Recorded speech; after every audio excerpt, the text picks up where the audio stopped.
This city has a name that some might think would belong to a tropical island in the Caribbean. It is not only multicultural, but multilingual, multiracial, multi-religious, and is even a multi-acronym nation. It has been given multiple names like Nanny State, Garden City, Air-Conditioned Island, Amusement Park Country, and even Little Red Dot. Young in history, small in size, yet this country is the only industrialized nation along the equator and is home to the world's busiest port. This stop is Singapore. Welcome to Culture Shock.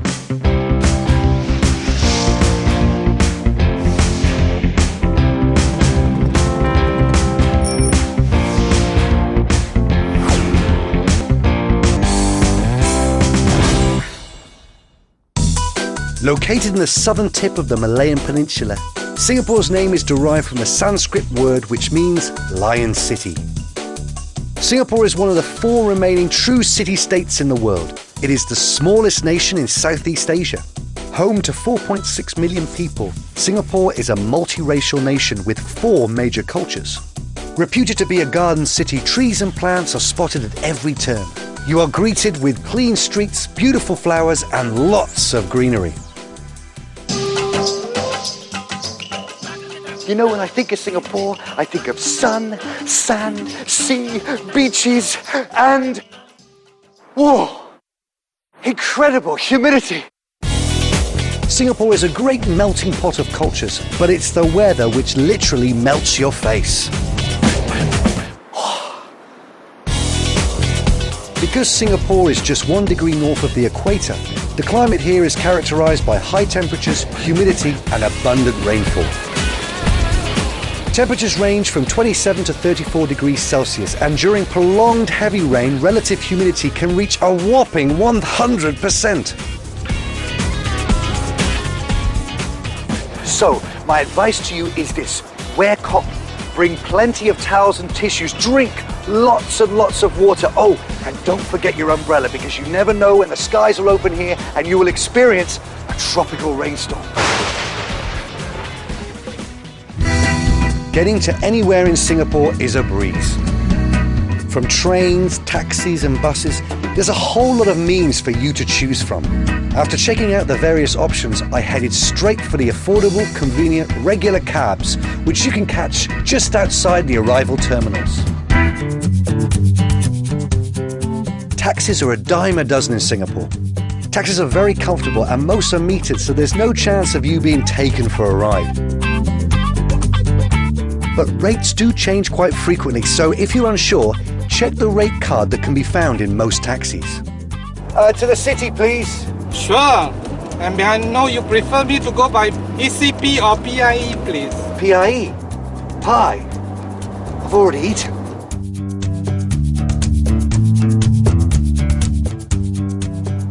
Oh. I did hear something about Singaporeans being fascinated with food. But to name an expressway after a dessert is a whole new ballgame to me. With signs for expressways, buildings and many others, it sure looks like Singapore is not only a multiracial and multilingual country, it is also an MAN, a multi-acronym nation. This is definitely a culture shock. Let's see if there are more. Are all taxi drivers as polite as you? I believe so. Could you tell me something? I saw someone referring to another person in a newsagent as uncle. What's that all about? Well, this is a polite way that we Chinese address our elder. We call them uncle. Okay, so if I call you uncle, I call the women aunties, is that good? Well, you can call them sweetie pie if you want to. Sweetie pie.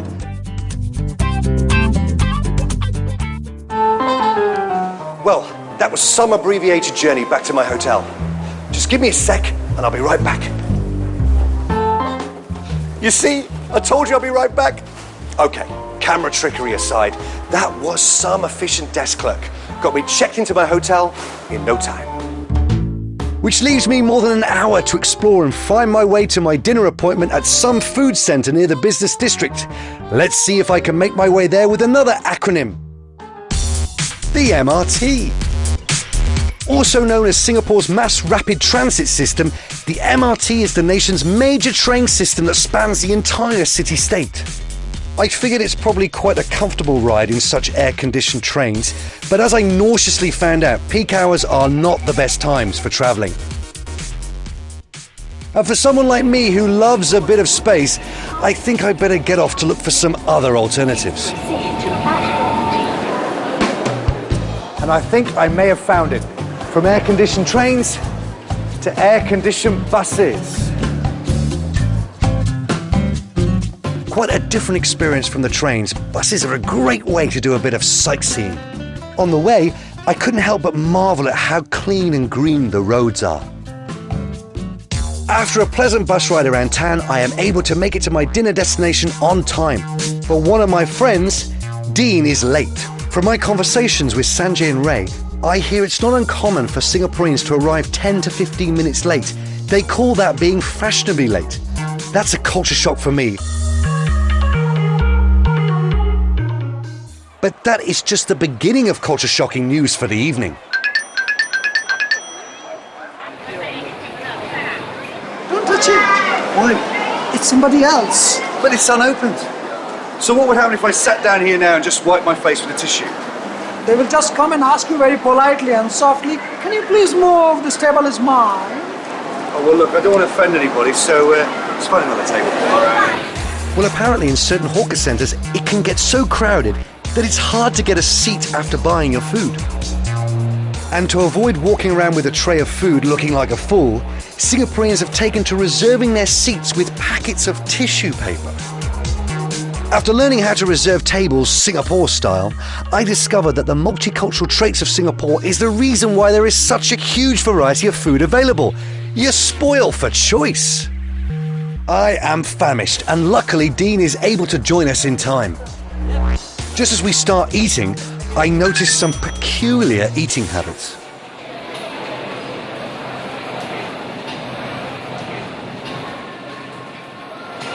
Hey, I noticed you two are eating with your hands. Yeah, what's wrong?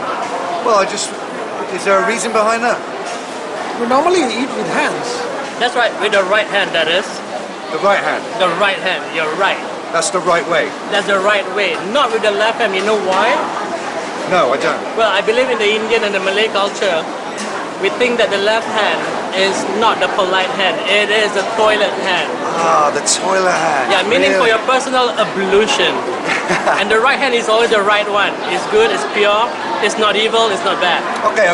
Is there anything I can do with my left hand though, apart from eating? Can I shake hands with people? Or? No, you shake hands with your right hand, you receive things with your right hand, and you give things with your right hand. Never with your left.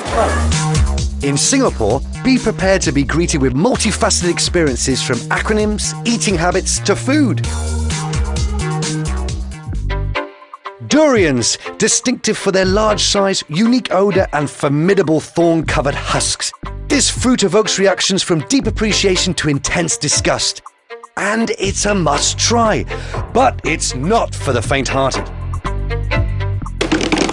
Yay, here we are with the durian, and forgive me, but it looks like a chicken that's been exposed to radiation for quite a while. I mean, look at that. Okay, what does it smell Really? like then?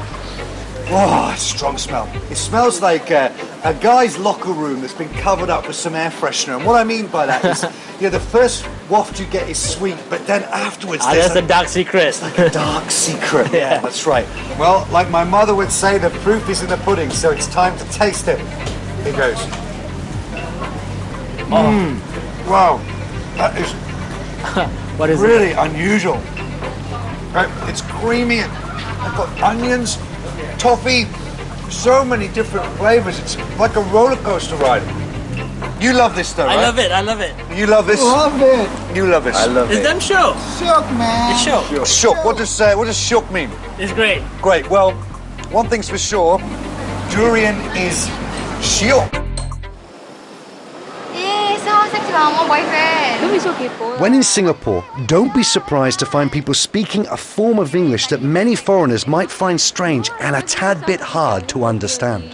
Which is why it's good to pick up a few terms to help you fit in. Amazing. I mean, what's not to like? It's an incredible place. And to help me fit in are my Singapore business associates, Karis and Ian. So fishing. It's like Asia for beginners, though. It's very easy for me. So what did you do last night? Oh, last night, right. To top it all, last night I ate durian. King of foods. Ah, yeah, spiky green thing. Very interesting. Sure, eh? Shock. This is the Singlish, Yep. right? My friend was telling me about the Singlish. What is it? Simply put, it's Singapore English. Singapore English. How does it differ then from English people's English? I think it's the grammatical structure, because we speak Mandarin, so when you speak Mandarin, everything's back to front, and then we do direct translations, so our English always ends up back to front.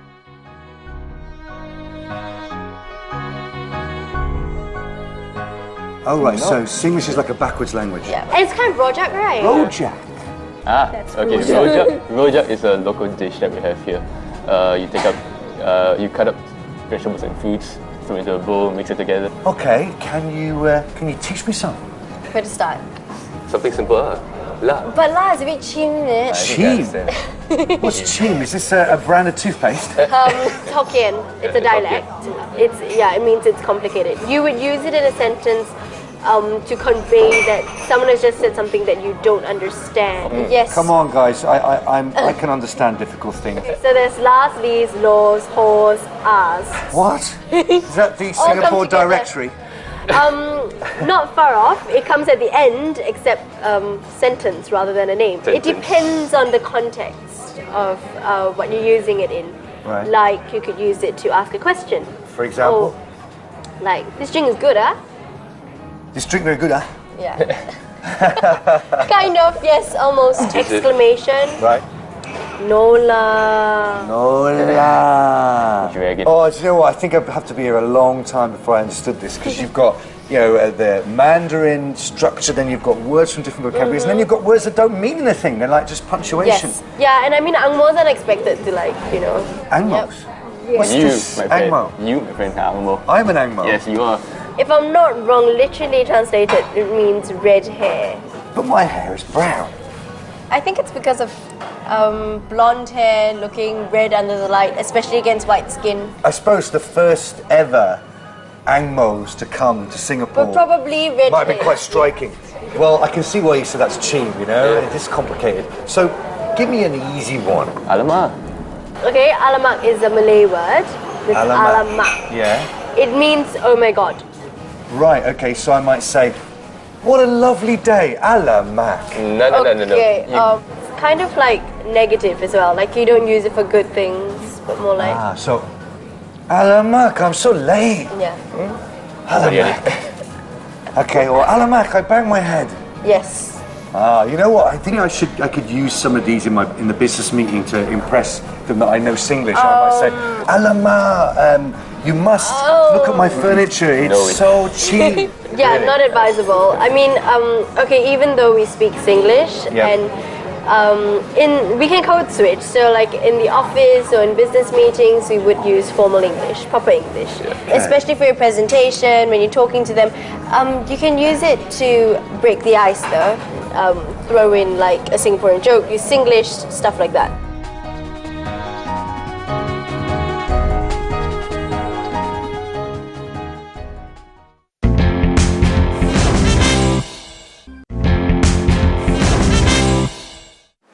Well, after that refreshing session of Singlish, it's time for me to come and do what it is I came here to do, which is make a business deal. Now, if you are in Singapore for business, then there are a few things you need to know, and it all starts with a proper introduction. Given the multicultural aspects of Singapore society, to do business in Singapore, it's prudent for a foreigner to be aware of certain business etiquettes and underlying religious beliefs. Apparently, in Asia, using two hands or the right hand only to exchange business cards is an important business courtesy. I was also told that you should examine a business card properly before putting it away, as it shows respect for the other party. And when you meet ladies wearing the tudong, be sure to greet them with a bow instead of a handshake. This is due to religious beliefs which forbid physical contact between the different sexes. Business culture in Singapore is more formal than in many Western countries. There are some unspoken rules and protocols that might not be apparent in the Western businessman. A couple of days ago. In Singapore and in many Asian societies, face is the all-important attribute that foreigners should be aware of.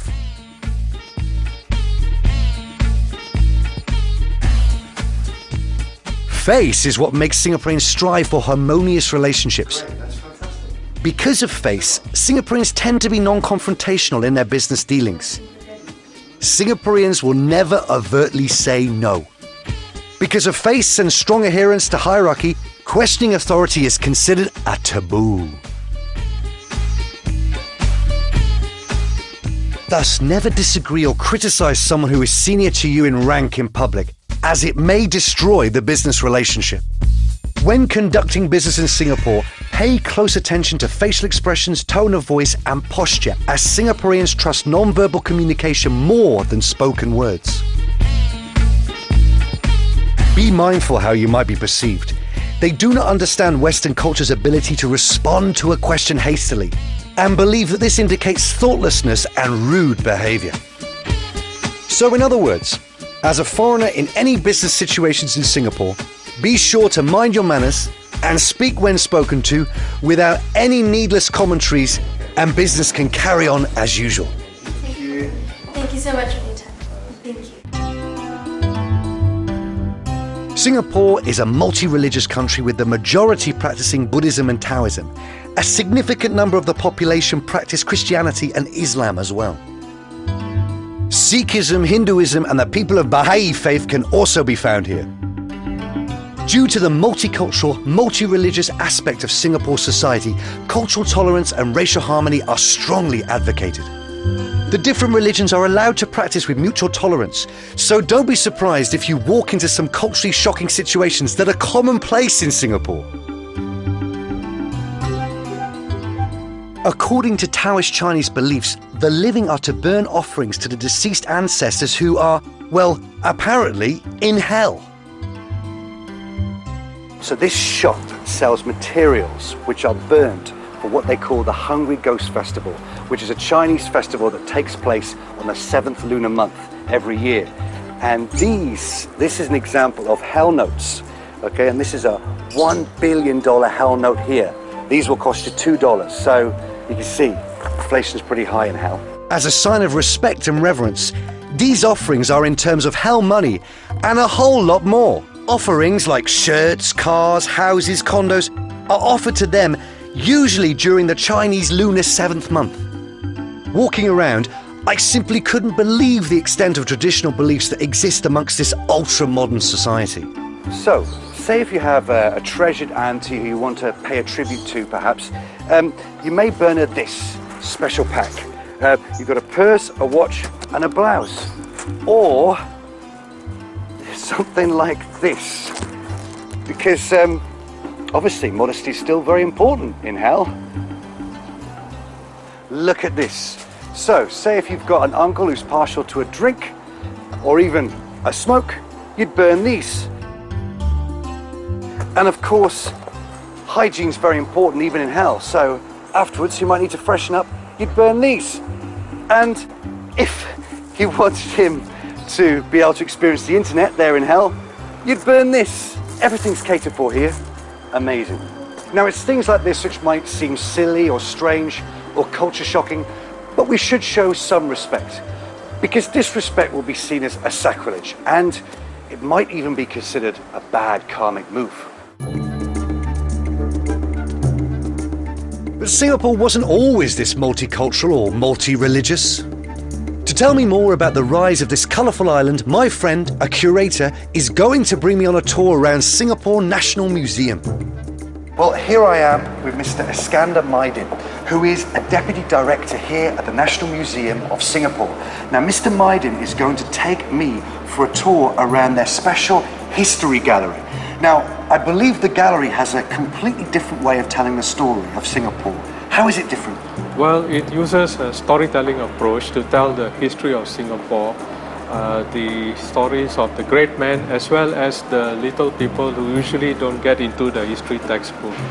Mr. Maidin, what can you tell me about the role this man had to play in the history of Singapore? Raffles laid the foundations for the development of the Singapore trading port when he signed the treaty with Sultan Hussein of Singapore in February 1819. As a result of his foresight, Sir Stamford Raffles is recognised as the founding father of Singapore. Well, what we have here is a segment dealing with the Japanese invasion of Singapore, followed by the Japanese occupation of Singapore. The first area bombing of Singapore by the Japanese took place in December 1941, and the invasion of Singapore, which lasted a week, took place in February 1942.